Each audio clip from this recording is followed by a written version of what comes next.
Electrical system किसे कहते हैं? फ्रिज के जिन जिन भागों में विद्युत का संचार होता है उसे इलेक्ट्रिकल सिस्टम कहते हैं।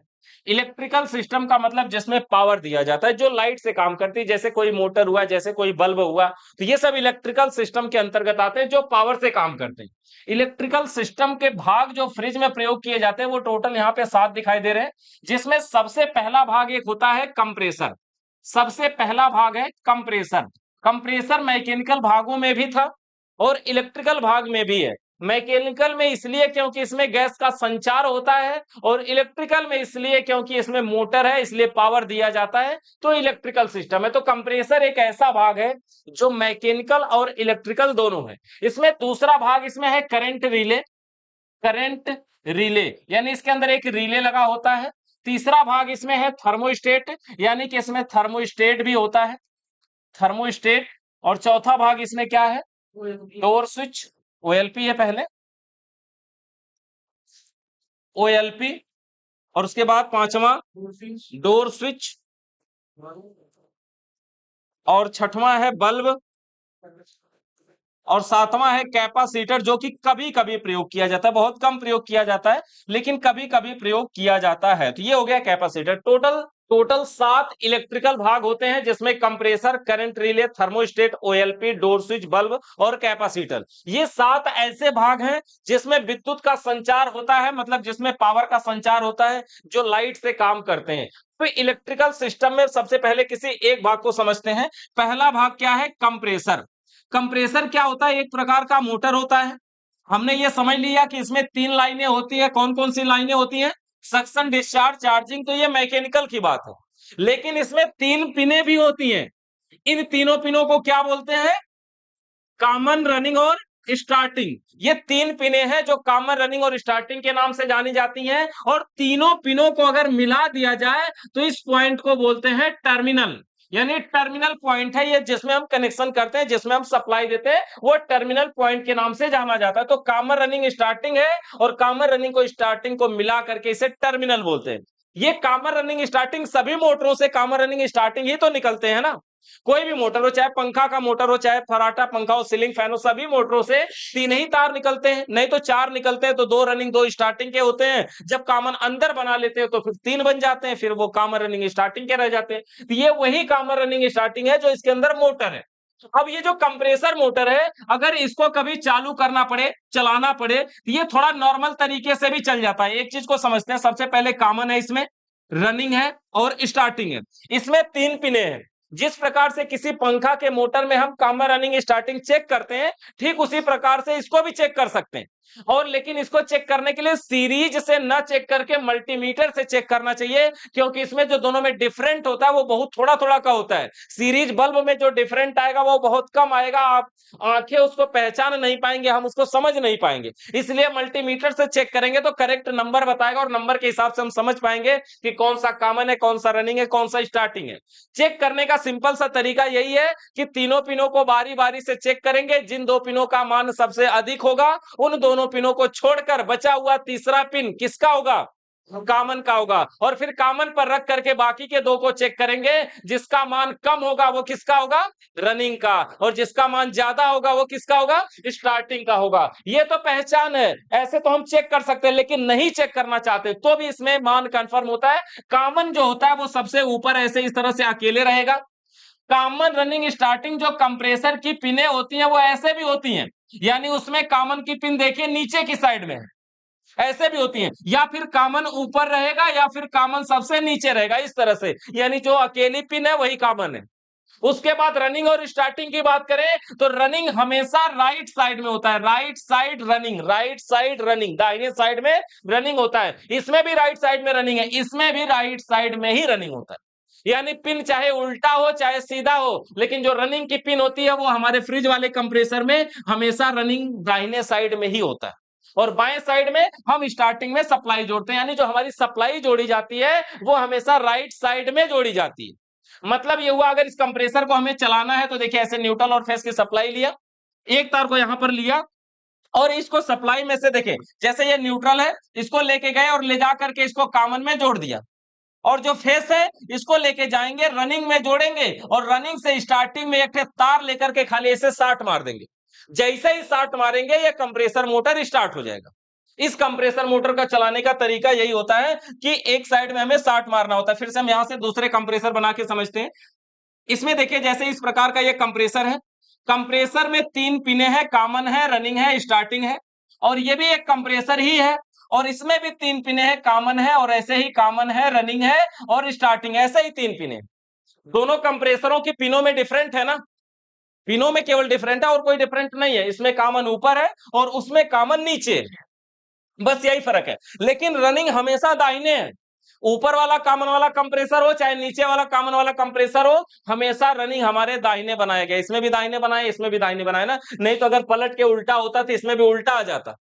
अगर इसमें दाहिने है तो यही अगर ऐसे पलट दिया जाए तो वो बाएं हो जाता है ना, लेकिन हमेशा इसमें दाहिने होता है। डायरेक्ट चलाने का तरीका क्या होता है, न्यूट्रल को कॉमन में जोड़ना है, फेस को रनिंग में जोड़ना है और रनिंग से स्टार्टिंग में एक तार लेकर के अलग से ऐसे शार्ट मारना है। जैसे ही शार्ट मारेंगे कंप्रेसर मोटर स्टार्ट हो जाएगा। अब रनिंग से स्टार्टिंग पे मारे या चाहे स्टार्टिंग से रनिंग पे मारे, बात एक ही है, एक ही है ना। चाहे अब यहां एक तार रख ले यहां शार्ट मार दे, चाहे यहां एक तार रख ले यहां शार्ट मार दे, बात एक ही है ना। शार्ट तो रनिंग स्टार्टिंग ही आपस में हो रहे हैं, तो रनिंग और स्टार्टिंग को शार्ट मारेंगे, कंप्रेसर मोटर स्टार्ट हो जाएगा। जैसे अगर इधर वाले को चलाना है तो न्यूट्रल है, फेस है, न्यूट्रल को कॉमन में जोड़ देना है, फेस को रनिंग में जोड़ना है, रनिंग से स्टार्टिंग में एक तार लेके शार्ट मारना है। जैसे ही शार्ट मारेंगे कंप्रेसर मोटर स्टार्ट हो जाएगा। हाँ, अगर न्यूट्रल की जगह फेस भी हो जाता है तो कोई दिक्कत नहीं है, फिर भी हमारे मोटर काम करते हैं, इलेक्ट्रिक उपकरण। लेकिन न्यूट्रल कॉमन में नियम के अनुसार यही है, ठीक है। तो ये कंप्रेसर मोटर है, इसको अगर हम डायरेक्ट चालू करना चाहते हैं तो शार्ट मार के चालू कर सकते हैं। लेकिन इसको डायरेक्ट चालू, ये शार्ट मारना, कौन शार्ट मारने जाएगा? फ्रिज में जब हम फ्रिज को चालू करते हैं तो क्या कोई पीछे कुछ शार्ट मारने जाता है? नहीं मारता है ना। उसमें क्या होता है कि उसको शार्ट मारने का काम एक पार्ट करता है, जो दूसरा पार्ट हमारा होता है उसका नाम होता है रिले। अब रिले जो होता है फ्रिज में प्रयोग होने वाला, वो कई प्रकार के होते हैं, जिसमें ऐसा है कि एक ओपन टाइप रिले नाम है इसका, नंबर 1 में ओपन टाइप रिले। दूसरा हमारा बॉक्स टाइप रिले है, बॉक्स के आकार का होता है। तीसरा हमारा है पीटीसी रिले। ये 3 रिले प्रयोग किए जाते हैं और आज के टाइम में सबसे ज्यादा प्रयोग होने वाला रिले पीटीसी रिले हमारा, पॉजिटिव टेम्परेचर कोफिशिएंट, इसका नाम होता है पॉजिटिव टेम्परेचर कोफिशिएंट। अब समझते हैं रिले। रिले वर्ड जब जब आए समझिए कुछ काम करता होगा, ऑटोमेटिक करता होगा। इससे पहले भी हम लोग समझे कई बार रिले था, हमारे इन्वर्टर में भी रिले मिला था। तो रिले वर्ड जब जब आए समझिए कुछ काम करता होगा और ऑटोमेटिक करता होगा। यहां पे ये शार्ट मारने का काम करता है। कहां से कहां शार्ट मारता है? रनिंग से स्टार्टिंग में, कंप्रेसर को रनिंग से स्टार्टिंग में शार्ट मारने का काम करता है। अब समझते हैं, जैसे ये कंप्रेसर मोटर है और अगर इसको हम, कंप्रेसर है, इसको थोड़ा सा ये तार मिटा देते हैं, यहां से फिर से बनाते हैं इस कंप्रेसर को।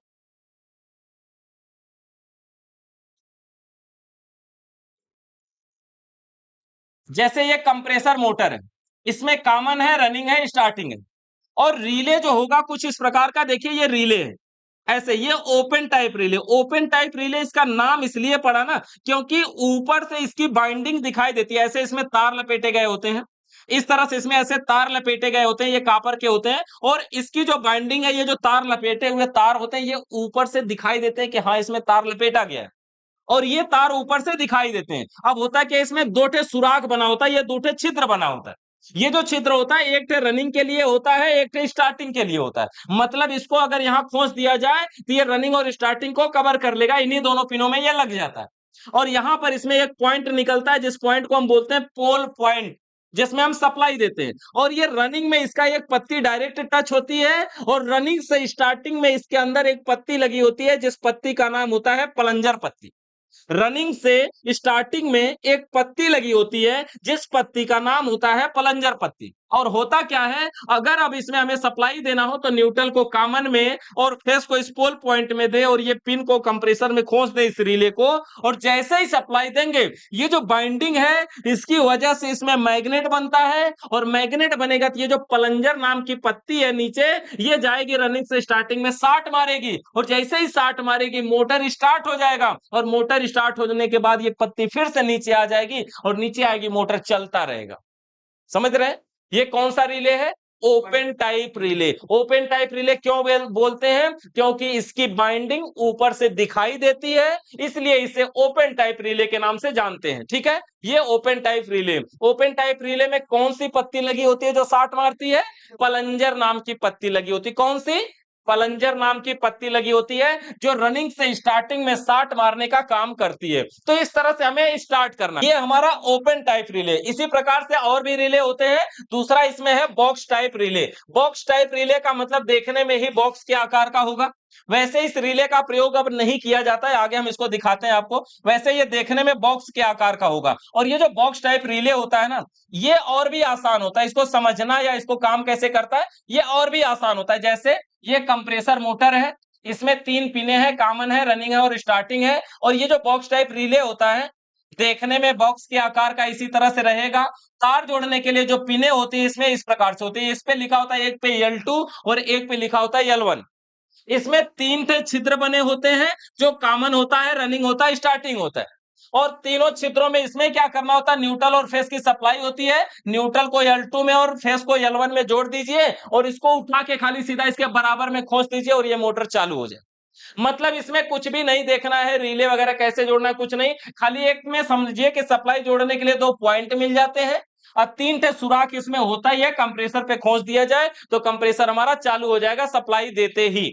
लेकिन इस रिले का प्रयोग अब बहुत कम किया जाता है। और जो तीसरा रिले हमारा है पीटीसी रिले, ये सबसे ज्यादा आज के टाइम में यही रिले प्रयोग किया जाता है, जिसका नाम होता है पॉजिटिव टेम्परेचर कोएफिशिएंट। सबसे ज्यादा प्रयोग होने वाला रिले है। ये देखिए, देखने में कुछ इस आकार का है। ये साइज हम बड़ी बना रहे हैं, होता है इतना बड़ा है, छोटा सा बड़ा बना रहे हैं समझने के लिए। आप समझिए, ये जो रिले होता है पीटीसी रिले, इस तरह से होता है। इसके अंदर जो तार जोड़ने का पॉइंट होता है, सबसे पहले इसमें पिने होती है। सबसे पहले तो समझिए, इसमें 2 छिद्र बना होता है। ये दोनों छिद्र हम यहां बना रहे हैं। ये दोनों छिद्र है जो रनिंग और स्टार्टिंग में जाके लगेगा, यानी खोसा जाएगा कंप्रेसर मोटर के रनिंग और स्टार्टिंग में। इसमें भी दाहिने साइड वाला रनिंग में लगेगा और बाएं साइड वाला स्टार्टिंग में लगेगा, क्योंकि कंप्रेसर में ही दाहिने रनिंग है, तभी तो वो सीधा जाएगा। इस तरह से ये होता है।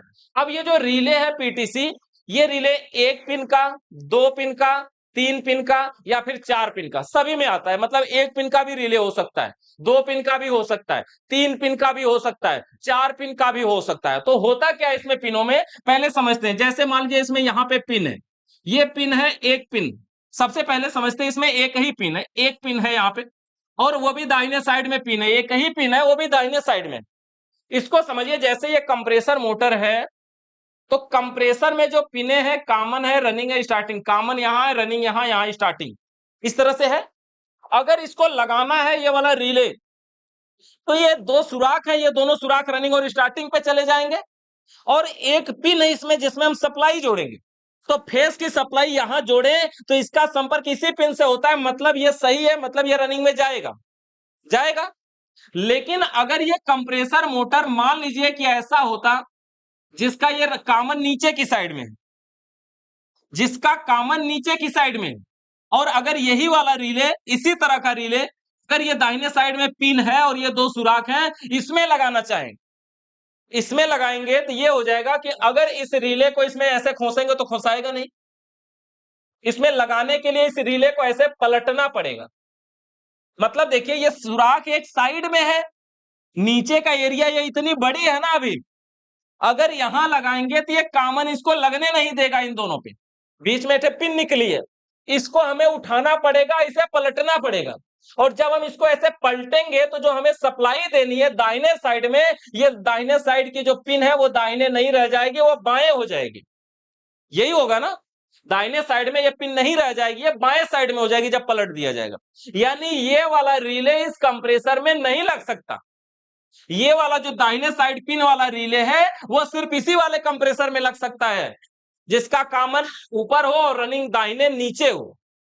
समझ रहे हैं क्या? एक ही पिन वाला की बात नहीं है। अगर एक ही पिन रिले है और उसकी जो पिन है बाएं साइड में है, एक पिन में दोनों आता है, दाहिने भी आता है और एक पिन में ही बाएं भी आता है।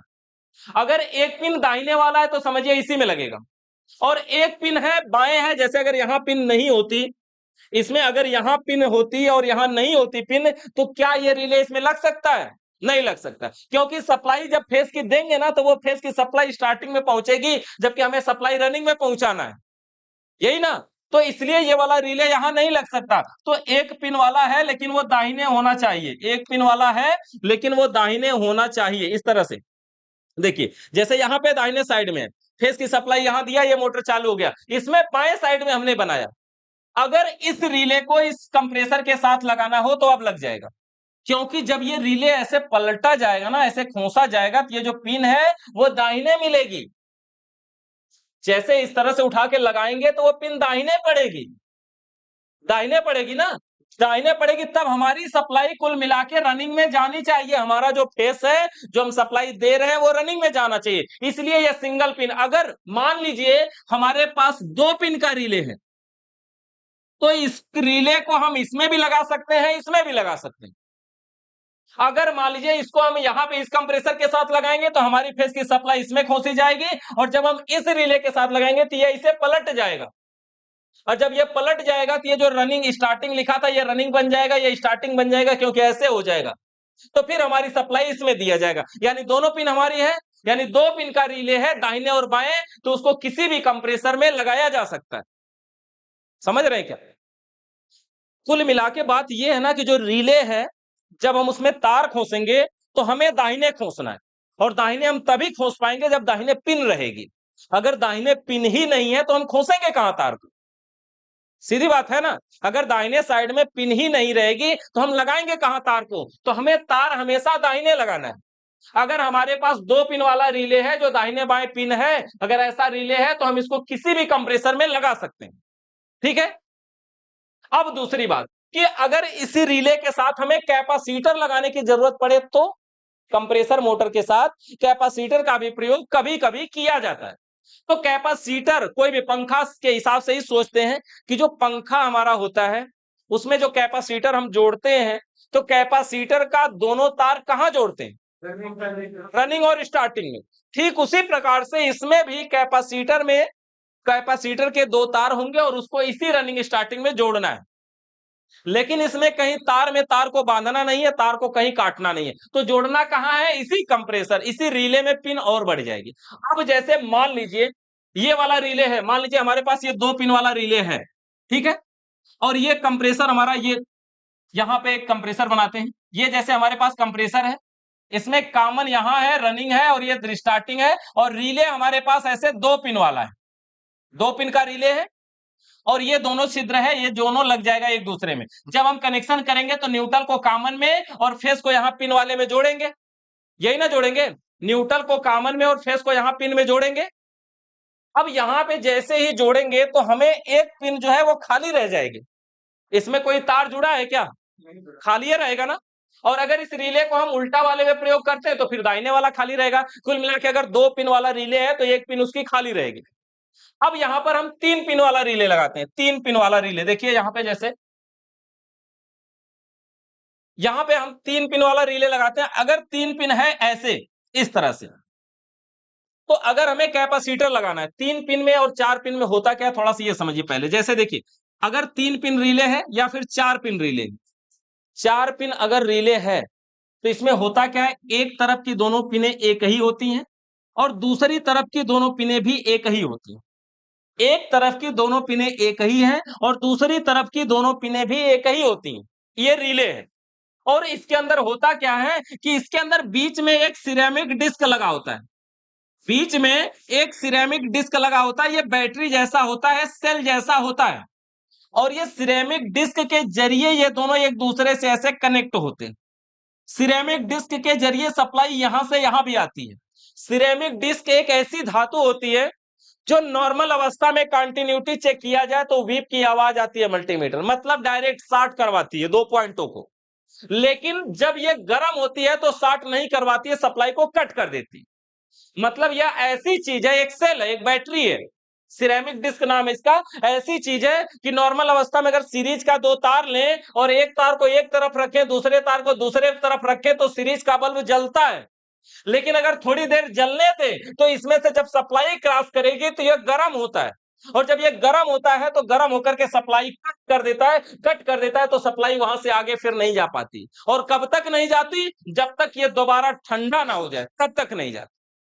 समझ रहे क्या? सिरेमिक डिस्क एक ऐसी धातु होती है, जैसे समझिए ये बीच में ये समझिए सिरेमिक डिस्क है, और अगर ये सीरीज का दो तार है, सीरीज का तार लिया, एक को एक तरफ रखा और दूसरे को दूसरे तरफ रखा, तो शुरू में सीरीज का बल्ब जलता है, लेकिन जब सप्लाई यहां से होकर के जा रही है तभी तो जल रहा है। तो सप्लाई जाने के कारण ये गर्म होता है, और जब ये गर्म होगा तो थोड़ी देर में सप्लाई को कट कर देगा। मतलब यह एक ऐसी धातु है जो गर्म होने पे सप्लाई आउट नहीं करती है, और जब ठंडी रहती है तो सप्लाई को आउट होने देती है, आउट करती, ऐसी धातु है। यानी जो गर्म होने पे सप्लाई को आउट नहीं करती है, और जब ठंडी होती है तो सप्लाई को आउट करती है। समझ रहे क्या? ये सिरेमिक डिस्क होता है। सिरेमिक डिस्क इसके बीच में लगा होता है, और ये 2 पिन का रिले हो, एक ही पिन का रिले हो, चाहे 3 पिन का हो, चाहे 4 पिन का हो, सब में लगा होता है। मतलब ऐसा नहीं खाली एक पिन वाले में नहीं लगा होगा, 2 पिन में नहीं लगा होगा, खाली 3 में लगा होता है, ऐसा नहीं है। ये जो डिस्क है वो सब में लगा होता है। तभी तो जब हम यहाँ पे सप्लाई देंगे रनिंग में, तो रनिंग में तो सप्लाई डायरेक्ट जाएगी, स्टार्टिंग में कैसे पहुंचेगी? स्टार्टिंग में पहुंचेगी ये सिरेमिक डिस्क के जरिए कनेक्ट रहेगा, तभी ये शार्ट मारेगा उसको, और मोटर स्टार्ट होगा। और जब मोटर स्टार्ट होगा तो ये गर्म हो जाएगा, और गर्म हो जाएगा सप्लाई कट जाएगी, इसलिए स्टार्टिंग में सप्लाई फिर नहीं पहुंचेगी और रनिंग पे जाती रहेगी और मोटर काम करता रहेगा। समझ रहे हैं क्या? ये सिरेमिक डिस्क एक ऐसी धातु है जो गर्म होने पे सप्लाई को कट कर देती है, यानी जब गर्म हो जाएगी तो वहां से सप्लाई आगे नहीं बढ़ती है। ठीक है, अब देखिए ये 4 पिन का रिले है, इसमें होगा क्या? यहां पे भी देखिए, अगर 3 पिन का रिले और इसके साथ हम कैपेसिटर लगा सकते हैं। कैपेसिटर इसमें कैसे लगाएंगे? इसमें बीच में सिरेमिक डिस्क है, और ये दोनों एक तरफ की दोनों पत्तियां एक ही है, और इधर से ऐसे टच है। और इसमें जब हम कैपेसिटर लगाएंगे तो एक ठे को दाहिने और एक ठे को बाएं हमें यही खाली खोसना है, इस रिले में ही लगाना है। रिले में लगाने से क्या होगा समझिए, जो बाएं लगाए वो इसका संपर्क यहां से मतलब इसे रनिंग में लग गया, और दूसरा स्टार्टिंग में इसका संपर्क यहां से मतलब स्टार्टिंग में भी लग गया ना। इस प्रकार से 3 पिन रिले और 4 पिन रिले के साथ हम कैपेसिटर का प्रयोग भी करते हैं। जब 4 पिन रिले हो तो चारों पिन कवर नहीं होते हैं। देखिए अगर इसमें तो हमने ऐसा लगा दिया, फेस को दाहिने साइड में खोसा है ना, बाएं साइड में और नीचे की साइड में यहां हमने कैपेसिटर लगा दिया ना, एक रनिंग और एक स्टार्टिंग में। अगर यही रिले 3 पिन का है, इसमें हम कैपेसिटर लगा पा रहे हैं, अगर यही रिले ये इस कंप्रेसर में लगाना होता जिसका कॉमन नीचे है, ये कॉमन यहां है, रनिंग यहां, स्टार्टिंग यहां, तो ये रिले इसमें लगा के हम कैपेसिटर नहीं लगा पाते। क्यों? इसको उठाइए और ऐसे पलटिए, अब पलटने के बाद देखेंगे कि दाहिने हमें एक ही पिन मिलेगी। दाहिने एक ही पिन मिलेगी तो पहले तो फेस देना हमारे लिए जरूरी है, तो एक ही पिन मिलेगी तो हम उसमें फेस जोड़ देंगे। मतलब समझिए कुछ इस प्रकार से ऐसे ही हो जाएगा कि एक पिन हमें यहां मिलेगी, एक पिन उसी के नीचे मिलेगी, नीचे नहीं, वहां नहीं मिलेगी, इस साइड में 2 पिन मिल जाएगी। फिर हमारा कैपेसिटर कहां जोड़ा जाएगा? जो हमारा कैपेसिटर है यहां और यहां तो जुड़ेगा नहीं, जब भी जुड़ेगा दाहिने और बाएं जुड़ना चाहिए। तो इसलिए 4 पिन का रिले है तो कहीं भी लग सकता है, किसी में भी लग सकता है। अगर 4 पिन का रिले है तो किसी में भी लग सकता है, कहीं पे उसका प्रयोग किया जा सकता है। ठीक है, क्या क्या स्टार्टिंग नहीं, रनिंग कैपेसिटर इसमें फ्रिज में नहीं लगाते हैं, बड़े सिस्टमों में लगाते हैं। उसका दूसरा रिले आया, किसका रिले? तो फ्रिज अब में पढ़ रहे हैं, फ्रिज तो एसी के बारे में क्यों सोच रहे हैं? फ्रिज, किसी भी फ्रिज में स्टार्टिंग कैपेसिटर नहीं लगता है। ठीक है, तो ये रिले हो गया। इसमें सिरेमिक डिस्क होता है जो रनिंग से स्टार्टिंग में शार्ट मार के स्टार्ट करने का काम करता है। ठीक है, ये रिले कौन सा है? PTC relay. पीटीसी रिले का पूरा नाम क्या है? Positive temperature coefficient. PTC relay में क्या लगा होता है जो रनिंग से स्टार्टिंग में शार्ट मारता है? सिरेमिक डिस्क लगा होता है जो रनिंग से स्टार्टिंग में शार्ट मारने का काम करता है। ठीक है, यहां तक समझ गए? कंप्रेसर मोटर होता है, इसमें 3 पिनें होती हैं, कॉमन, रनिंग, स्टार्टिंग। तीनों पिनों को मिला के टर्मिनल पॉइंट बोलते हैं। कंप्रेसर के नीचे एक रबड़ भी लगा होता है, इस रबड़ को बोलते हैं ग्रोमेट रबड़।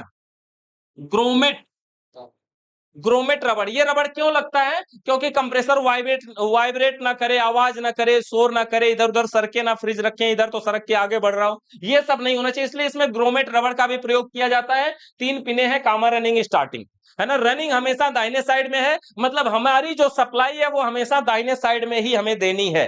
चाहे कॉमन ऊपर हो तब भी सप्लाई हमें दाहिने ही देना है फेस का, चाहे कॉमन नीचे हो तब भी सप्लाई हमें दाहिने ही देना है फेस का, ठीक है। सिरेमिक डिस्क लगा होता है हमारे इस पीटीसी रिले में। PTC relay 1 pin, 2 pin, 3 pin या 4 पिन का हो सकता है। 4 पिन का है तो हम कहीं भी लगा सकते हैं, 3 पिन का है तो भी लगभग सब जगह लगा सकते हैं, 2 पिन का है तो अपनी जरूरत के हिसाब से, 2 पिन का है तो किसी भी कंप्रेसर में लगा सकते हैं, बस उसमें कैपेसिटर नहीं होना चाहिए। और 1 पिन का है तो फिर देख के ही लगा सकते हैं कि कॉमन ऊपर वाले के लिए है कि कॉमन नीचे वाले के लिए है ना।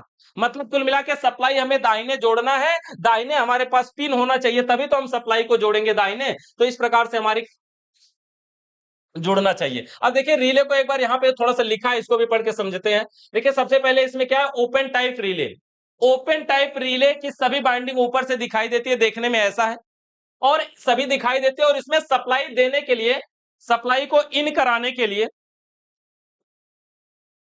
इसमें सप्लाई देने के लिए एक पोल पॉइंट बना होता है। ये जो पोल पॉइंट ऐसे बना होता है, हमने निकाला था, पोल पॉइंट बना होता है, तथा आउट करवाने के लिए 2 छिद्र बने होते हैं। ये दोनों छिद्र दिखाई दे रहे हैं ना, यही कंप्रेसर की पिनों में जाके खोस दिए जाते हैं। और इसमें एक रनिंग तथा दूसरा स्टार्टिंग का होता है, यानी ये जो पिने होती है इसमें रनिंग स्टार्टिंग का होता है, यानी जो दाहिने पिन में जाएगी वो रनिंग होगा और दूसरा स्टार्टिंग का। अच्छा, ये ओपन टाइप जो रिले है ना, जिसका कॉमन ऊपर नीचे रहेगा और रनिंग स्टार्टिंग ऊपर रहेगा, उसमें ओपन टाइप रिले नहीं लगता है। ये खाली उसी में लगता है जिसका कॉमन ऊपर, मतलब जो सीधे पोजीशन वाला। उल्टे पोजीशन वाले में ओपन टाइप रिले नहीं लगता है, क्योंकि ये पलट जाएगा। पलट जाएगा तो इसमें पत्ती ऐसे हिलाने से बचती है, उल्टा हो जाएगा तो ये शार्ट मार देगा, हमेशा मारता रहेगा। इसलिए यहां तथा आउट करवाने के लिए 2 छिद्र बने होते हैं। इसमें एक रनिंग तथा दूसरा स्टार्टिंग का होता है। ये रिले रनिंग पॉइंट पर सप्लाई पाते स्टार्टिंग पॉइंट पर प्लंजर पत्ती की सहायता से शार्ट मारता है, और जिससे कंप्रेसर मोटर स्टार्ट हो जाता है, और प्लंजर नाम की पत्ती स्वतः शार्ट मारने के बाद हट जाती है, और मोटर रनिंग बाइंडिंग पे लगातार काम करता रहता है। इस तरह से ये काम करता है। और उसके बाद देखिए दूसरा बॉक्स टाइप रिले, देखने में ऐसा बॉक्स के आकार का, 3 थे छिद्र बने, इसमें 3 सुराख इसमें बने होते हैं। इसमें क्या, यह रिले देखने में ही बॉक्स के आकार का होता है, और इसमें सप्लाई देने के लिए पॉइंट बने होते हैं 2, यानी 2 पॉइंट बने होते हैं। हमने बनाया था ना L2 और L1, इसमें L2 और L1 लिखा होता है। 2 पॉइंट बने होते हैं, जिसमें पहला पॉइंट L1 तथा दूसरा L2 होता है, और इसमें 3 छिद्र बने होते हैं। 3 छिद्र बने होते हैं जो कंप्रेसर के टर्मिनल पर लगा दिया जाता है। इसमें अलग से OLP लगाने की जरूरत नहीं होती है, क्योंकि इसके अंदर OLP लगी होती है। बॉक्स टाइप रिले में L1 पॉइंट पर रनिंग तथा L2 पर कॉमन से लगा होता है, और बॉक्स टाइप रिले का प्रयोग अब बहुत प्रयोग किया जाता है। समझिए बस 2% प्रयोग किया जाता होगा, बस मतलब बिल्कुल नहीं के बराबर इस रिले का प्रयोग अब लगभग नहीं प्रयोग किया जाता है। ठीक है, ये हो गया बॉक्स टाइप रिले हमारा। उसके बाद देखिए इसमें क्या था हमारे पास, LMS और PTC। ये पीटीसी रिले को समझते हैं। पीटीसी रिले, देखिए यहां पे एक और रिले है, लेकिन इसमें क्या है ना कि अब इसका प्रयोग नहीं किया जाता है, तो इसकी बात ही खत्म हो गई है, इसमें कुछ नहीं है। और अगर इसको नॉर्मल समझना चाहे तो ऐसे समझिए, एलएमएस रिले भी एक आता था पहले। इसमें यल वाले में फेस की सप्लाई देना होता था, यल और यम अंदर से डायरेक्ट होते थे, और यम और यस से ये अंदर प्लंजर नाम की पत्ती लगी होती थी, तो यम वाला ये रनिंग पे जाता था और यस वाला स्टार्टिंग पे जाता था, और ये शार्ट मार के उसको स्टार्ट करने का काम करता था। लेकिन अब इसका प्रयोग नहीं किया जाता है, इसका प्रयोग हटा दिया गया है। अब देखिए ये पीटीसी रिले, सबसे ज्यादा इसी रिले का प्रयोग किया जाता है। अब ये जो पीटीसी रिले है, देखिए इसमें क्या है, 1 पिन, 2 पिन, 3 पिन, 4 पिन, ये तो होते ही है, लेकिन एक पिन में 2 प्रकार का होता है। एक पिन में ही राइट चाहिए कि एक पिन में ही लेफ्ट चाहिए, दोनों साइड में ही आते हैं। अब देखिए ये जो रिले है पीटीसी, पीटीसी रिले का प्रयोग कंप्रेसर को स्टार्ट करने के लिए किया जाता है। इसका पूरा नाम पॉजिटिव टेम्परेचर कोफिशिएंट होता है, रिले होता है। इसमें 1, 2, 3 अथवा 4 पॉइंट होते हैं। इस रिले के 3 व 4 पॉइंट वाले रिले के साथ कैपेसिटर का प्रयोग भी किया जाता है, यानी कैपेसिटर जो लगता है वो केवल 3 और 4 पिन के साथ प्रयोग किया जा सकता है इस रिले में। ठीक है, अब इसके बाद देखते हैं, ये पीटीसी रिले देखने में देखिए कुछ इस तरह का होता है।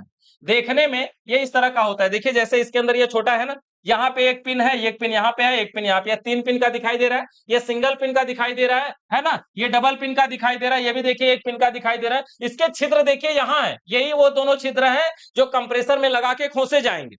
छोटा सा ही होता है, मतलब इतना छोटा ही होता है, कंप्रेसर में आराम से लग जाता है। तो इस तरह से ये होते हैं हमारे रिले। रिले को समझ गए, कंप्रेसर को समझ गए ना। कंप्रेसर में कितनी पिनें होती हैं? 3। कौन कौन? कॉमन, रनिंग और स्टार्टिंग। तीनों पिनों को मिला के क्या बोलते हैं? टर्मिनल। कंप्रेसर को शार्ट मार के कौन स्टार्ट करता है? Relay.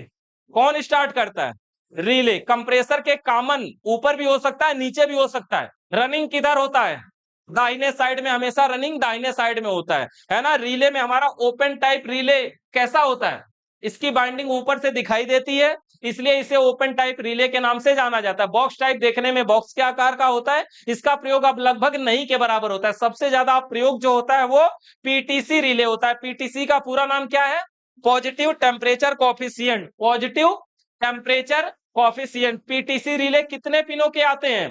1 pin, 2 pin, 3 pin, 4 pin, सभी के आते हैं। एक पिन में 2 प्रकार का होता है, या तो एक पिन राइट हो सकता है या एक पिन लेफ्ट हो सकता है ना। कुल मिला के ये रिले 5 प्रकार के हैं, 4 तो पिनों के आधार पे और एक और पिन लेफ्ट और राइट के आधार पे। तो पीटीसी रिले में 3 पिन और 4 पिन के साथ कैपेसिटर का प्रयोग किया जा सकता है। मतलब अगर 3 पिन और 4 पिन रिले है तो ये जरूरी नहीं है कि कैपेसिटर लगाना ही पड़ेगा, ये जरूरी नहीं है। बात यह कि अगर लगाना चाहे तो लगा सकते हैं, उसमें ऑप्शन दे रखा है, ये मतलब है उसका। यानी 3 पिन और 4 पिन रिले के साथ कैपेसिटर का प्रयोग किया जा सकता है। 1 पिन रिले और 2 पिन रिले के साथ कैपेसिटर का प्रयोग नहीं किया जा सकता, क्योंकि तार जोड़ने का जगह नहीं मिलता है।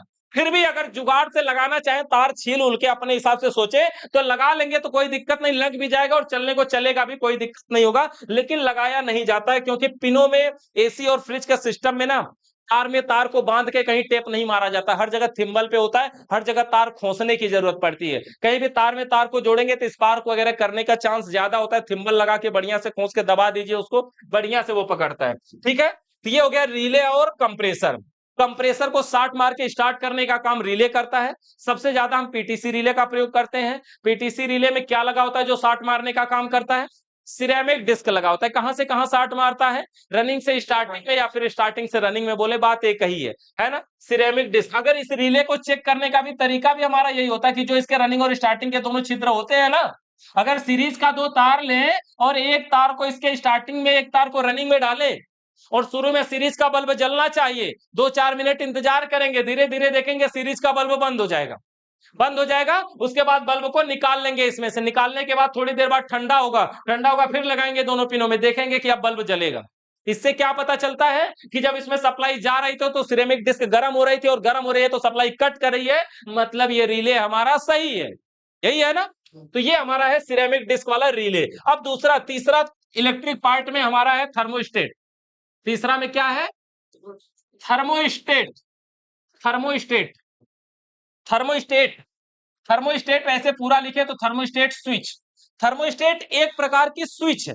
स्विच का मतलब बटन, यानी थर्मोस्टेट एक प्रकार की स्विच है, एक बटन है, और इसका कार्य होता है फ्रिज में कूलिंग को कंट्रोल करना।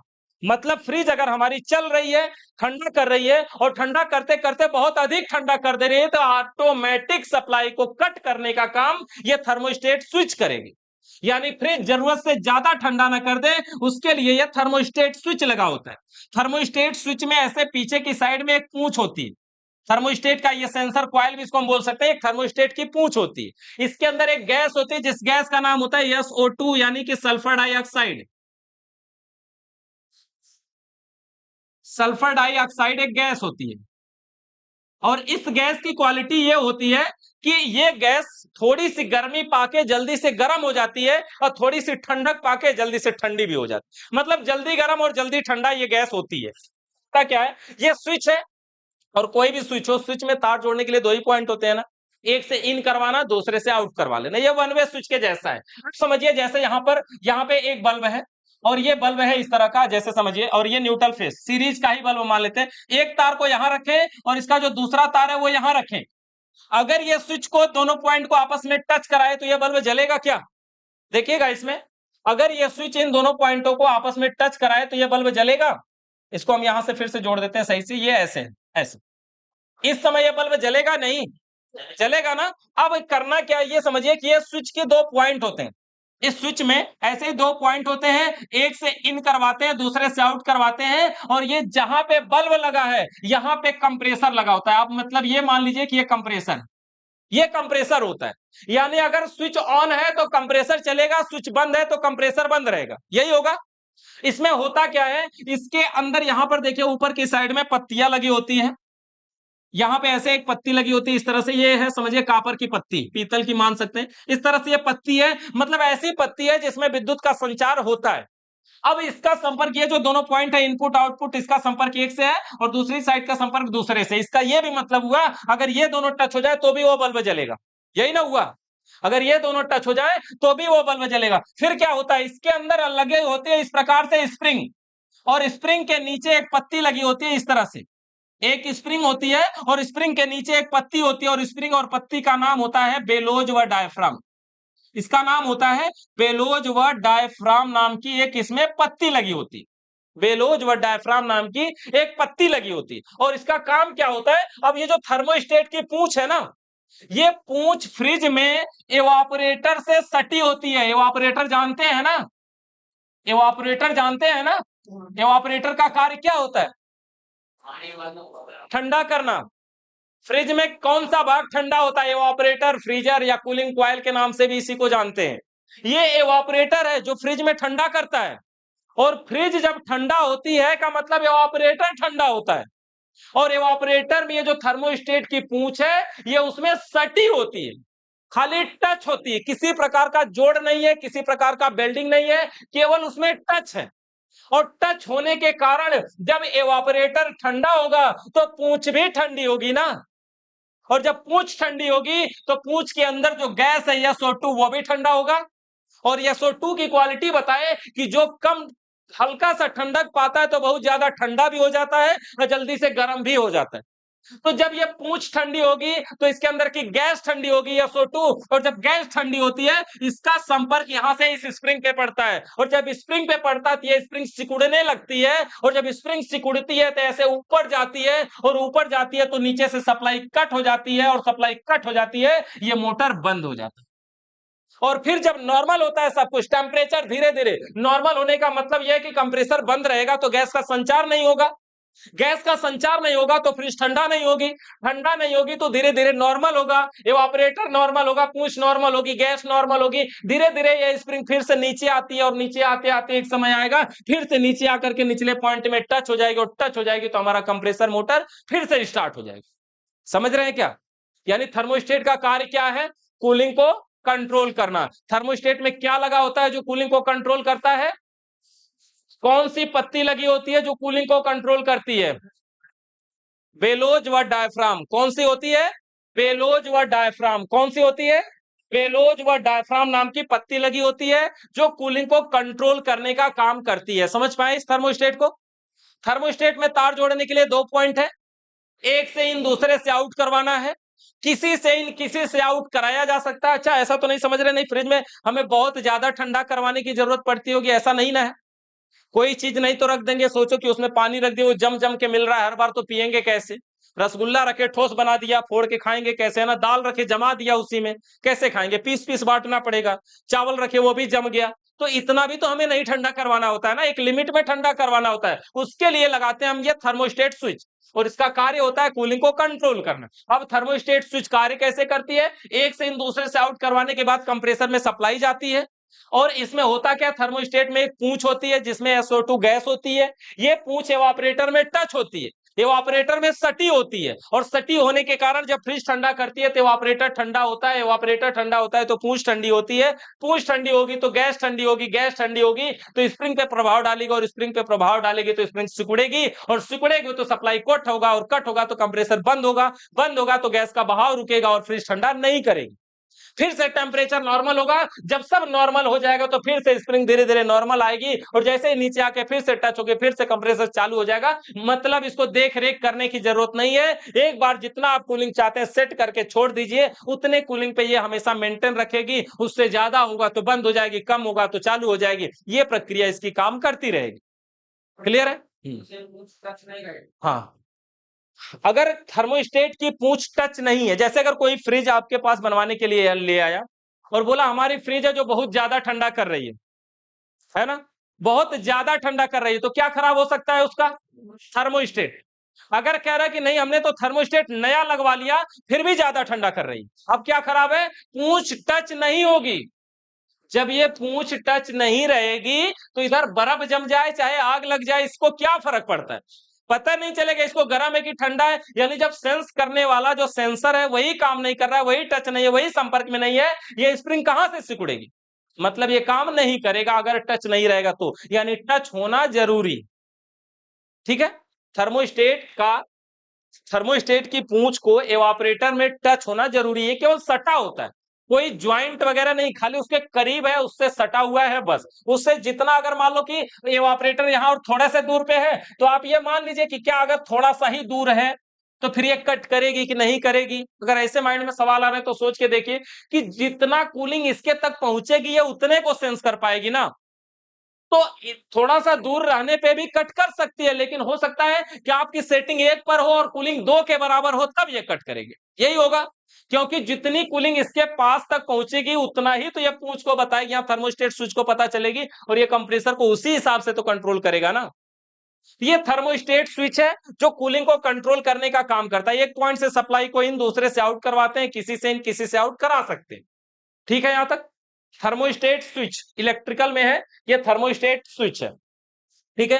थर्मोस्टेट के बाद अगला पार्ट कौन सा है इलेक्ट्रिकल में?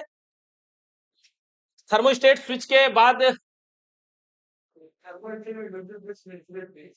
न्यूट्रल फेस नहीं, किसी भी स्विच में न्यूट्रल फेस कहां जोड़ा जाता है? कोई भी स्विच हो, बोर्ड वाली स्विच में लाइन जिसे हम बल्ब ऑन ऑफ करते हैं उसमें न्यूट्रल कहां जोड़ते? फेस जोड़ते हैं ना। तो ये स्विच है, एक से इन दूसरे से आउट करवाना है बस, इसमें न्यूट्रल फेस का मामला नहीं है, एक से इन दूसरे से आउट करवाना है। क्या बताया अगला क्या है? इसमें देखिए थर्मोस्टेट इसी में लिखा हुआ है, थोड़ा यहां पे देखिए इसमें क्या लिखा है। थर्मोस्टेट, थर्मोस्टेट का कार्य रेफ्रिजरेशन में कूलिंग को कंट्रोल करना होता है। अर्थात फ्रिज यदि चलते चलते आवश्यकता से अधिक ठंडा हो रही हो तो बेलोज व डायफ्राम नाम की पत्ती लगी होती है जो स्वतः सप्लाई को कट कर देती है और जिससे कंप्रेसर बंद हो जाता है तथा तापमान सामान्य हो जाता है। तो फिर से बेलोज व डायफ्राम नाम की पत्ती स्वतः सप्लाई को आउट करने लगती है और थर्मोस्टेट कार्य कूलिंग को कंट्रोल करना होता है। सप्लाई को आउट करने लगती है और कंप्रेसर स्टार्ट हो जाता है और अर्थात थर्मोस्टेट का कार्य कूलिंग को कंट्रोल करना होता है। जब थर्मोस्टेट सप्लाई को कट करता है उस समय थर्मोस्टेट का तापमान लगभग -15 डिग्री फ़ारेनहाइट होता है।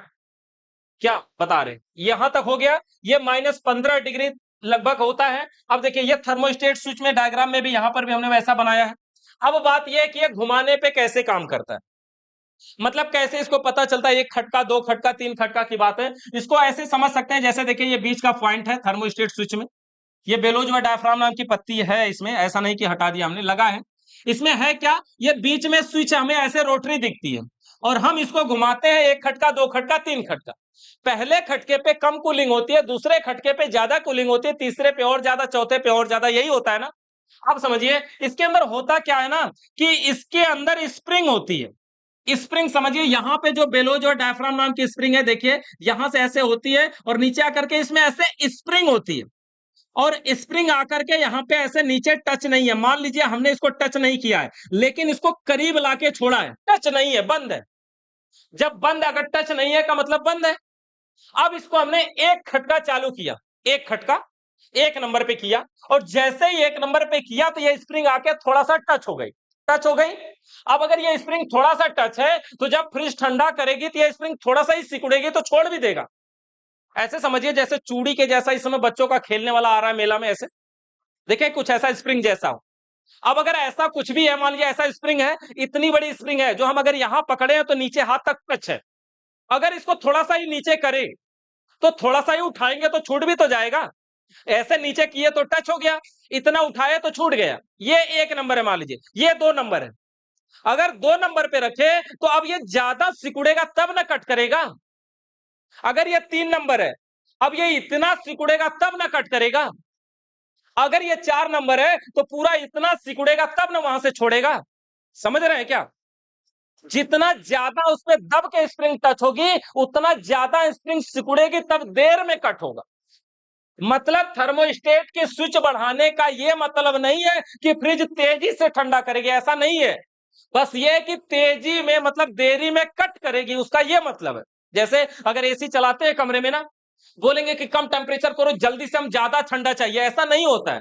वो जल्दी से ज्यादा ठंडा नहीं देगी, कम करने से उसकी स्पीड नहीं बढ़ती है। बढ़ता सिर्फ ये है कि जो कट करने वाली चीज है वो देर में कट करेगा, मतलब जो उसकी स्पीड है उसी स्पीड से चलता रहेगा, बस देर तक चलेगा। और देर तक चलेगा तो कूलिंग तो बढ़ेगी ही बढ़ेगी। समझ रहे हैं क्या? मतलब ये जो स्विच है, इसको बढ़ाने से फ्रिज तेज ठंडा नहीं करती है, लगातार देर तक चलती है, जिसकी वजह से ज्यादा ठंडा होती है, लेकिन जल्दी नहीं होती है। ठंडा करने की स्पीड उसकी वही रहती है। यानी कम, ऐसा नहीं है कि इसको बढ़ाने से मोटर की स्पीड बढ़ जाती है, उसको घटाने से मोटर की स्पीड घटती है, ऐसा नहीं है। स्पीड बराबर रहती है। ये 1 पॉइंट पे हो चाहे 5 पॉइंट पे हो, स्पीड बराबर रहेगी। फर्क ये है, 1 पॉइंट पे रहेगी, थोड़ा सा ठंडा हुआ तो ये बंद हो जाएगा। अब बंद हो जाएगा, फिर कहां से ज्यादा कूलिंग होगा? और अगर 2 पॉइंट पे है तो थोड़ा देर तक ठंडा होगा तो बंद होगा, तो ज्यादा कूलिंग हुआ ना।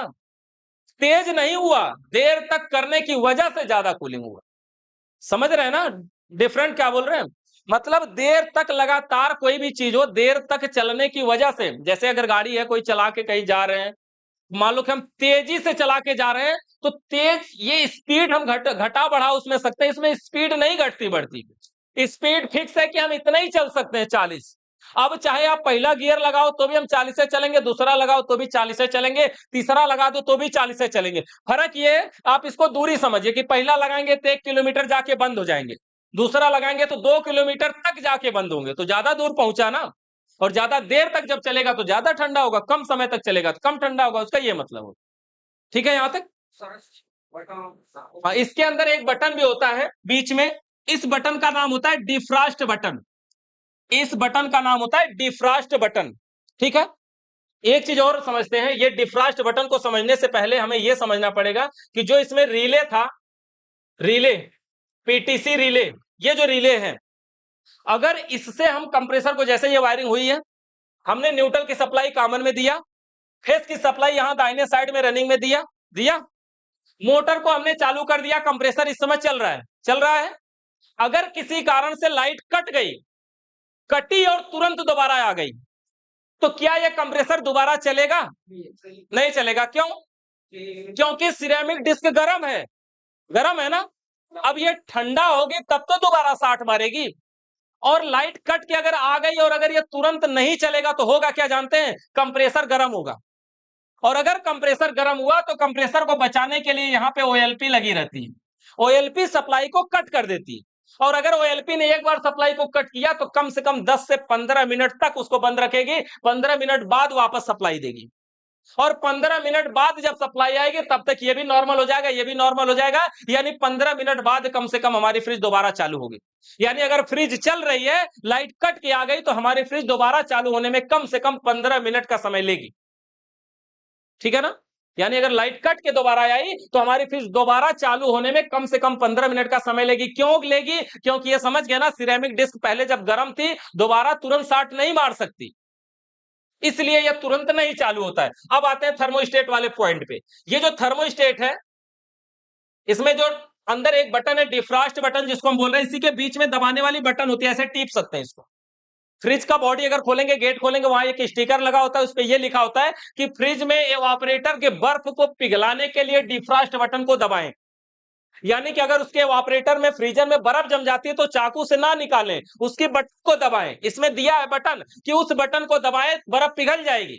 तो होता क्या, ये डिफ्रॉस्ट बटन दबाने से, डिफ्रॉस्ट बटन दबाने से ये होता है, ये ट्रिप कर जाता है, रीस्टार्ट होता है।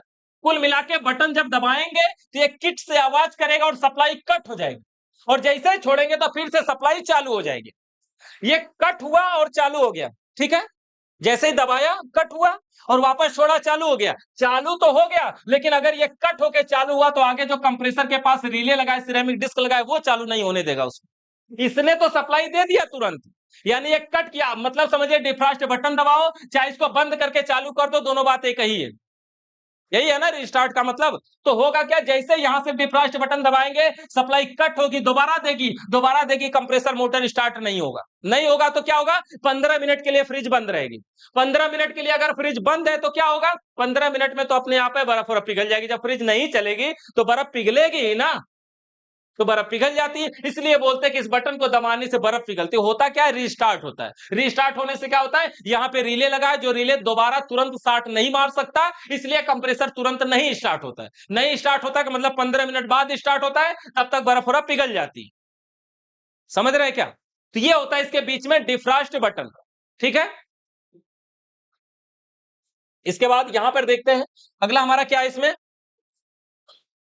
डोर स्विच लिखे हैं कि ओएलपी क्या है, कुछ भी होगा, चलो ओएलपी समझ लेते हैं, ठीक है ना। हाँ, उसके बाद डोर स्विच समझ लेंगे। ओके, ओएलपी क्या होता है, ओवरलोड प्रोटेक्टर। ओएलपी का पूरा नाम होता है ओवरलोड प्रोटेक्टर। ओएलपी देखने में देखिए ये अलग जैसी बनावट की दिख रही है ना, यही वाली ओएलपी सबसे ज्यादा प्रयोग किया जाता है, देखने में ऐसी है। इसमें क्या होता है, हम दूसरे तरीके के चित्र के अनुसार समझते हैं। देखिए ऐसा चित्र हमने बना दिया। ओएलपी में दो पॉइंट है तार जोड़ने के, एक से इन और दूसरे से आउट करवा लेते हैं। इसको हम ऑटो कट के नाम से भी बोल सकते हैं। जैसे लोग समझते हैं ना कि मोटर बाइंडिंग वगैरह में भी कुछ ऑटो कट लगे होते हैं कि मोटर चलते चलते गर्म हो जाए तो अपने आप बंद हो जाता है। ठीक ये वही काम करता है। इसका काम होता है कि कंप्रेसर मोटर अगर चलते चलते आवश्यकता से ज्यादा गर्म होता है तो ऑटोमेटिक बंद हो जाएगा, यानी ये सप्लाई को कट कर देगा और मोटर बंद हो जाएगा। मतलब यह है कि सीरीज का अगर दो तार ले लें और एक तार को एक पे रखें और दूसरे को दूसरे पर रखें तो यह बल्ब जलता है, लेकिन अगर इसको मोमबत्ती या किसी अन्य माध्यम से गर्म किया जाए तो जब हम गर्म करते हैं तो इसे किट से आवाज आती है और ये ओएलपी कट कर देती है और बल्ब हमारा बंद हो जाता है। इसका यह मतलब है कि जब ये गर्म होता है तो सप्लाई को आउट नहीं करता है, जब ये ठंडा रहता है तो सप्लाई को आउट करता है। बिल्कुल सिरेमिक डिस्क के जैसा ही लगभग समझ सकते हैं।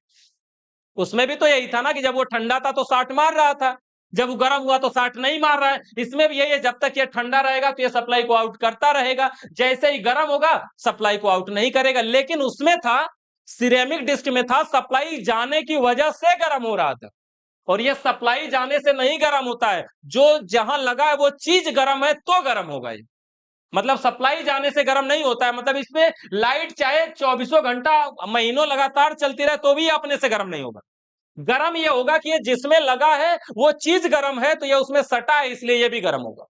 जिस मोटर में लगा है वो मोटर गर्म है, इसलिए ये उस मोटर में लगा है तो ये भी गर्म है ना, इसलिए ये गर्म होता है। तो ये होता है ओएलपी, ओवरलोड प्रोटेक्टर। इसमें एक पत्ती लगी होती है जिसका नाम होता है ब्राइमेट लीक स्ट्रिक। क्या नाम होता है, ब्राइमेट लीक स्ट्रिक। क्या नाम होता है, ब्राइमेट लीक स्ट्रिक। क्या नाम होता है, ब्राइमेट लीक स्ट्रिक। शॉर्ट में समझने के लिए बोल सकते हैं प्राइवेट लिपस्टिक।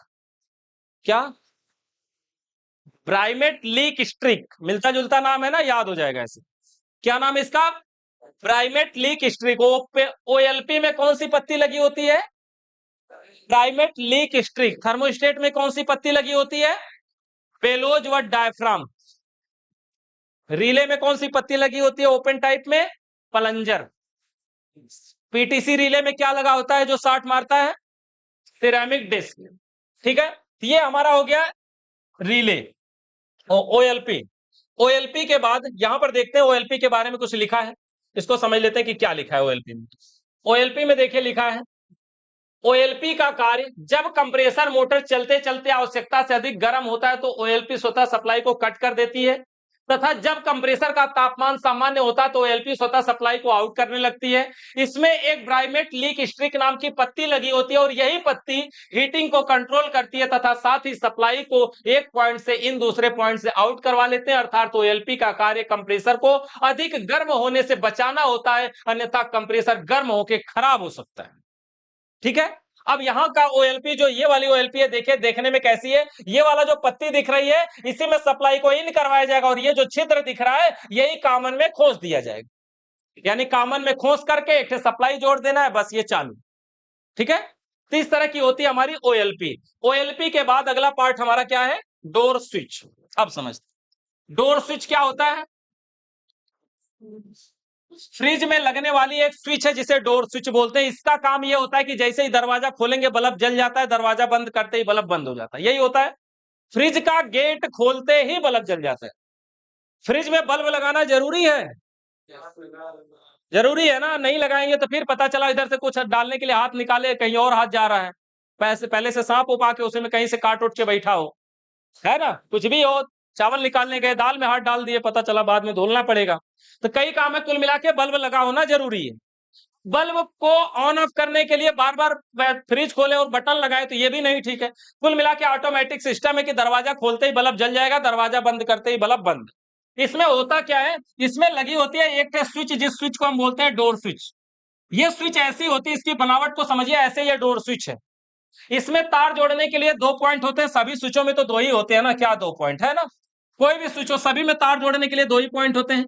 यहां पर देखिए इस प्रकार की ये स्विच है और ये एक साइड से इन और दूसरी साइड से आउट करवा लिया जाता है।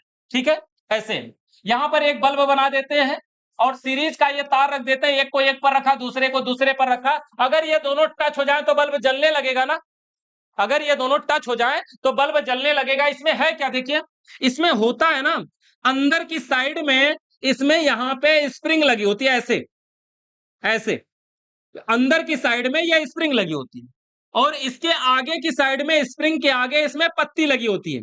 यह पत्ती ऐसी होती है कि इसके आगे इस स्प्रिंग को धक्का नहीं देने देगी। नॉर्मल स्विचों की अपेक्षा यह स्विच उल्टा काम करती है। नॉर्मल स्विचों की अपेक्षा यह स्विच उल्टा काम करती है, समझ रहे हैं। नॉर्मल स्विचों की अपेक्षा उल्टा का मतलब जैसे गाड़ी का हॉर्न होता है, ऐसे दबाते हैं तो बजता है ना, छोड़ देते हैं तो बंद हो जाता है ना, ये उसका उल्टा काम करती है। दबाएंगे तो बंद रहेगा और छोड़ेंगे तो चालू होगा। तभी तो ये दरवाजे के पास लगी होती है कि दरवाजा जब बंद होता है तो ये स्विच दब जाती है और जब तक दबी रहती है तो बल्ब बंद रहता है, और जैसे ही दरवाजा खोलेंगे तो स्विच खुल जाती है, स्विच खुल जाती है तो बल्ब जल जाता है। वो होता क्या है, देखिए इसमें ऐसा, अगर यहां से हम हाथ के अंगूठे से इसको अगर दबाएं, ऐसे समझिए अगर हम ऐसे पकड़ रहे हैं, हाथ के अंगूठे से ऐसे दबा रहे हैं, अगर हम इसको दबाएंगे तो ये पत्ती के साथ पीछे स्प्रिंग है तो पीछे जाएगा ना, और जब ये पीछे जाएगा तो ये एक पॉइंट दूसरे से कनेक्ट नहीं है, दूर है, दूर है तो हमारा बल्ब बंद है।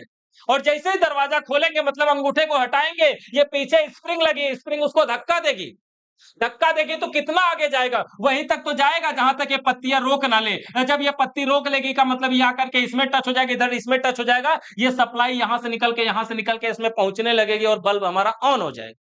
मतलब यह एक नॉर्मल स्विच है, डोर स्विच, बस नॉर्मल स्विच की अपेक्षा उल्टा काम करती है, यानी इसको दबाने पे बंद रहती है और छोड़ने पे चालू होती है। जब इसको दबाएंगे तो यह ऑफ होगी और जब इसको छोड़ेंगे तो यह ऑन होगी। जब दबाएंगे तो क्या होगी, ऑफ मतलब बंद, और जब छोड़ेंगे तो चालू होगी। ये ऐसी डोर स्विच है, क्लियर है ना। इसलिए ये फ्रिज के दरवाजे के पास लगी होती है, जैसे ही दरवाजा बंद करते नोब दबता है, नोब दबता है तो बल्ब बंद रहता है, और जैसे ही दरवाजा खोलेंगे नोब खुल जाता है, नोब खुल जाता है तो बल्ब चालू हो जाता है। क्लियर है, ये हमारी डोर स्विच है। अब डोर स्विच के बाद कुछ फ्रिजों में कैपेसिटर प्रयोग किया जाता है, जो कि हमने रिले के साथ ही लगा के देख लिया कि कहां पे लगता है। उसका रिले में 2 तार होते हैं, जो एक रनिंग और एक स्टार्टिंग में लगना चाहिए। अगर उन दोनों में लग रहा है तो वो सही चलेगा, उन दोनों में नहीं लग रहा है तो वो सही नहीं चलेगा। अब यहाँ पे थर्मोस्टेट के बारे में, डोर स्विच के बारे में कुछ लिखा है, ये भी पढ़ लेते हैं। इसमें क्या है, देखिए डोर स्विच में क्या है, डोर स्विच का प्रयोग फ्रिज के अंदर लगे बल्ब को चालू बंद करने के लिए किया जाता है। यह दरवाजे के पास लगी होती है, जिससे दरवाजा बंद करने पर डोर स्विच की नोब दब जाती है तथा दरवाजा खोलने पर स्विच की नोब बाहर आ जाती है और फ्रिज के अंदर लगा बल्ब जलने लगता है। अर्थात डोर स्विच का कार्य फ्रिज के अंदर लगे बल्ब को ऑन ऑफ करना होता है। क्लियर है, डोर स्विच का काम फ्रिज के अंदर लगे बल्ब को ऑन ऑफ करना होता है। डोर स्विच का कार्य फ्रिज के अंदर लगे बल्ब को ऑन ऑफ करना होता है। ये फ्रिज के इलेक्ट्रिक भागों में टोटल 7 इलेक्ट्रिक भाग हैं। इसमें सबसे पहला भाग कंप्रेसर। कंप्रेसर का कार्य क्या होता है, कंप्रेसर का कार्य क्या होता है, गैस को एक स्थान से दूसरे स्थान तक पहुंचाना। गैस को कहां से खींचता है? सक्शन लाइन से। कहां से फेंकता है? डिस्चार्ज लाइन से। चार्जिंग लाइन का काम क्या होता है? गैस या ऑयल चार्ज करना। कंप्रेसर में कितनी पिने होती हैं? कौन कौन सी? कॉमन, रनिंग और स्टार्टिंग, तीनों पिनों को मिला के क्या बोलते हैं? टर्मिनल पॉइंट बोलते हैं। कंप्रेसर के नीचे एक रबड़ लगा होता है, क्या नाम है उसका? ग्रोमेट रबड़ होता है। कंप्रेसर में क्या लगा होता है जो प्रेशर बनाता है?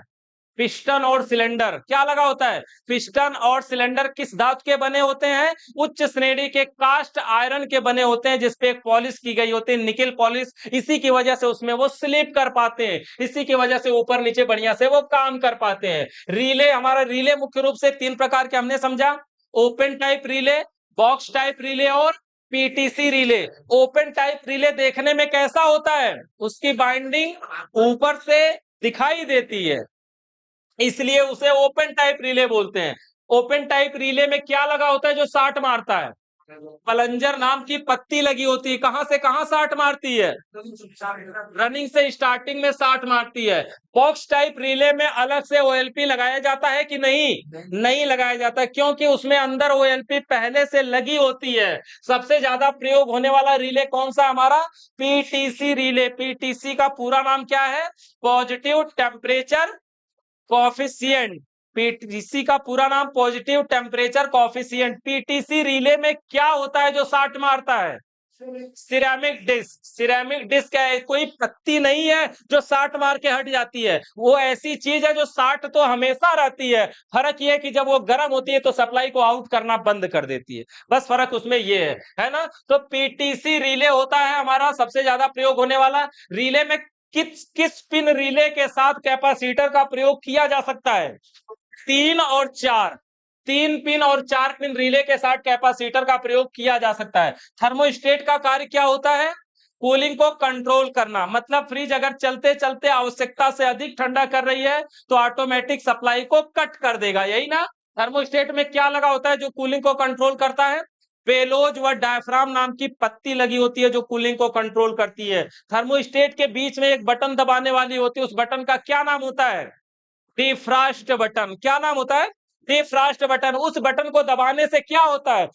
हाँ, रीस्टार्ट होता है। मिस्त्री की भाषा में बोलेंगे तो रीस्टार्ट होता है, कस्टमर की भाषा में बोलेंगे तो बर्फ पिघलाया जाता है। बर्फ कैसे पिघलता है? रीस्टार्ट होने की वजह से पिघलता है। जब हम तुरंत स्टार्ट करते हैं दोबारा तो ये तो रीस्टार्ट थर्मोस्टेट कर देता है, सप्लाई को आउट कर देता है, लेकिन आगे सिरेमिक डिस्क जो है वो साट नहीं मारती है, जिसकी वजह से मोटर नहीं चलता, तो ये रीस्टार्ट करवाता है ना? उसके बाद ओएलपी। ओएलपी का कार्य क्या होता है?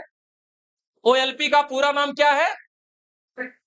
Overload protector. और ओएलपी का कार्य क्या है? हाँ, हीटिंग को कंट्रोल करना, कंप्रेसर को गर्म होने से बचाना, कंप्रेसर को सुरक्षा देना। अच्छा, इससे यह भी पता चलता है कि फ्रिज को 24 घंटे बिना देखरेख के लगातार चलाया जा सकता है, क्योंकि ज्यादा गर्म होगा तो भी बंद हो जाएगा, ठंडा होगा फिर से चालू हो जाएगा, ज्यादा ठंडा होगा तो भी बंद हो जाएगा, नॉर्मल होगा तो फिर से चालू हो जाएगा। यानी सब कुछ मेंटेन रखने के लिए इसमें पार्ट लगे हुए हैं, है ना? उसके बाद थर्मोस्टेट कूलिंग को कंट्रोल करता है। उसके बाद ओएलपी का कार्य क्या है? हीटिंग को कंट्रोल करना। डोर स्विच का कार्य क्या है? फ्रिज के अंदर लगे बल्ब को ऑन ऑफ करना, यानी कंट्रोल करना। दरवाजा खोलने पे बल्ब जलता है कि बंद हो जाता है? चालू हो जाता है। और दरवाजा बंद करने पे बल्ब जल जाता है। और बल्ब का काम क्या है? उजाला देना, रोशनी देना। बल्ब जो इसमें प्रयोग किया जाता है वो पहले हम लोग बोलते थे कि 8 से 12 वाट का लगता है, फिर बोले कि नहीं 5 से 15 वाट का लगता है। अब तो 0 वाट का भी देख लिया, तो 0 से 15 तक बोलते हैं, ठीक है। नहीं तो ये 0 वाट के भी एलईडी बल्ब भी इस समय फ्रिज में प्रयोग होने लगे हैं, तो इसलिए वो कम से कम वाट के होते हैं। देखिए इस वाले में अगर लिखे होंगे तो क्या लिखे हैं, कितने वाट का?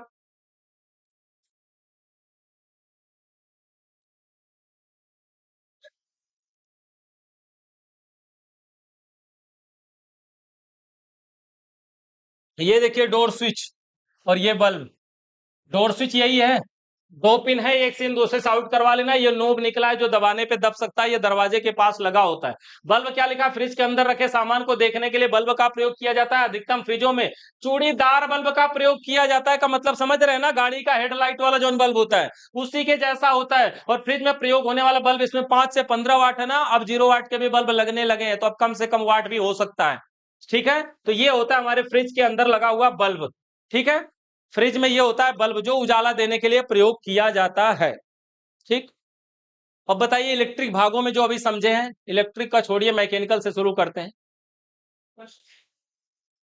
जरूरी नहीं है, जिसमें पहले से लगा हो उसी में लगाना है, जिसमें पहले से नहीं है उसमें हम भी नहीं लगाएंगे। रिले तो जरूरी है, नहीं भी जरूरी है, नहीं लगाएंगे तो कोई बात नहीं, जब भी चालू करना पीछे जाके साट मार देना। हाँ चलेगा। क्या? नहीं नहीं, जिसमें जो रिले लगा है वही लगाना चाहिए, और पीटीसी रिले ही तो लग रहे हैं ना सब में। हाँ पिन की बात है, पहले से एक पिन का लगा था, आप 4 पिन लगा दें तो कोई फर्क नहीं पड़ता। बॉक्स टाइप रिले अब नहीं आता है, मार्केट में बिकना भी बंद हो गया। सन 2000 से पहले की जो फ्रीजर रही होंगी ना, उनका कंप्रेसर भी अब बचा नहीं होगा, जरूर बदल दिया गया होगा। तो कंप्रेसर बदल देंगे तो कंप्रेसर के साथ वाला रिले प्रयोग कर देंगे, यानी नया जमाने का रिले लग जाएगा। तो रिले कंप्रेसर के हिसाब से, कंप्रेसर के साथ है। मैकेनिकल सिस्टम भी आज हम लोगों ने समझा, compressor, condenser, filter, capillary, evaporator. देख लीजिए इसमें अगर कहीं कुछ डाउट है, कुछ पूछना चाहते हैं तो। हाँ दिखता है, ऊपर एक ढक्कन लगा के ना उसको कवर किया जाता है, ढक्कन निकालेंगे तो रिले दिखता है। चलिए लिखिए, हेडिंग है इलेक्ट्रिकल सिस्टम।